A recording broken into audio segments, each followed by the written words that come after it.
Hi, welcome to our second What's It For video. In this lesson we're going to be looking at the movie clip node. So let's just tidy up from our last lesson and we can get started. Okay, let's go to full screen and let's add in the movie clip node. And there it is, let's just scroll in. Okay, so this node is for inputting movie clips in just about any kind of movie format that's available. Okay, so let's take a look at the node itself. We have the outputs at the top. We have the standard output, which is for the actual movie clip itself. And then we have the alpha channel, and there is not many that use an alpha channel, and I think QuickTimes.move format allows you to save an alpha channel in your movies, but I'm not 100% sure on that, so don't quote me. Anyway, and the rest of the output sockets for the offset X, offset Y, scale and angle are all to do with stabilizing your recorded footage. As such, they don't actually contain any data that you can use until we get into the camera tracking features and acquire that data. But first let's just bring in a movie clip, and to do that we simply press this open button, which opens our file manager. Click on a folder where you happen to have a movie file, and to select easily, if we just click up here and we can select the movie clips only, and I have one down here, easily found outside all of the junk. Press that and we are brought into our node. Now if I Control Shift, it will connect to the viewer node, and here we are with our movie file in the compositor window. Now you'll notice that on this node we don't have any options for changing the frame rate or anything, or the start and end frame, so we have very little control over this particular movie clip. And we can change the start and end frame using the timeline, but sometimes we need a little bit more control over our image clip than that. But it's pretty useful for just simple tasks like color correction and video stabilization, which is what we're going to show you today using these X, Y, angle and scale options. But to do that we're going to have to jump into our movie tracking window to get the information, so we'll do that right now. Let's first just return to our complete workspace by going to the top of our window and clicking the back to previous button here. Just hit that and we are back to our workspace, and now we click on this drop down menu and choose our movie editing workspace, and here we have our tracking window.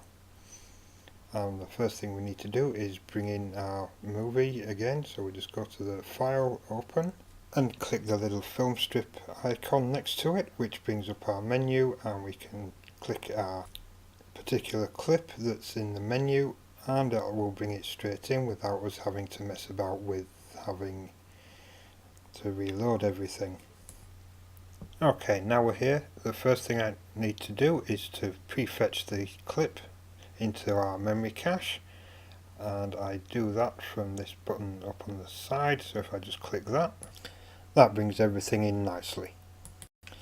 Now to view the clip, if I just press Alt A, we can see the clip doing its thing, just playing along nicely.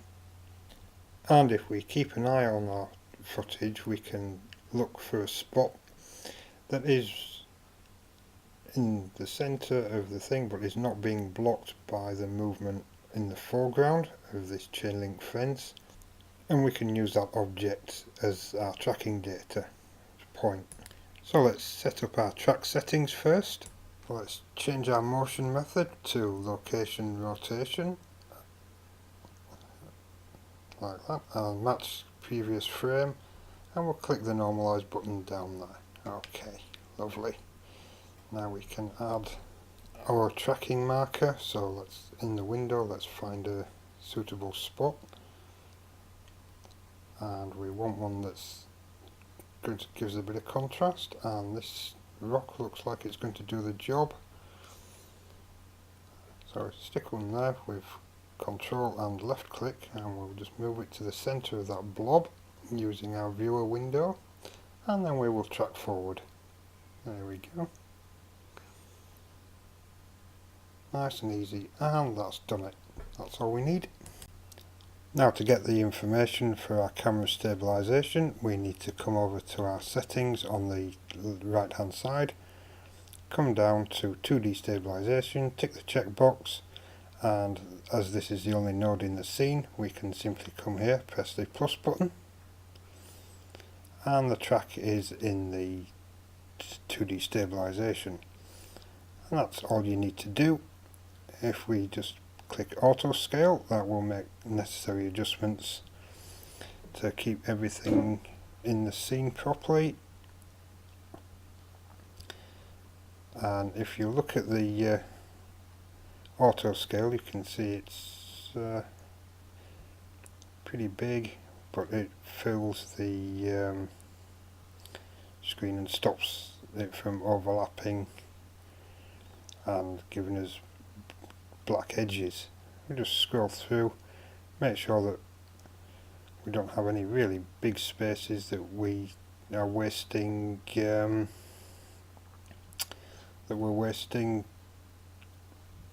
film of, basically. I just scroll through. Yeah, that looks fine. Seems to have done everything normal. So let's get on and move back to our node editing window. Okay, so let's get some use out of this information, and to do that we need to add a new node, which is the translate node. So Shift A, go to distort and choose the translate, and just drop it onto the noodle there. So we now have the image into the image slot, and we take the X offset and put it in the X, and you can see if we drop the Y into the Y, it automatically adjusts the scene, but you can see the offset has made the edges stretched and distorted, and to fix that we need to adjust the scale of the clip, and to do that we need to add a new node, and that, funnily enough, will be the scale node. So if we press Shift A and go to distort scale, and now all we need to do is plug in the image output from the movie clip into the node, like so, and then we connect the scale node to the translate node, and now we can take the scale and plug it into the X value, and you can see it fixes that offset on the left. And then if we drag another string down and plug it into the Y, you can see it is adjusted to hide the distortion at the top of the clip now. And that's essentially it. That's pretty much all you can do. You can take the rotation values as well, and from the tracking data, but we didn't do any of that this time, and plug them into a rotate node, and that will fix your clip completely.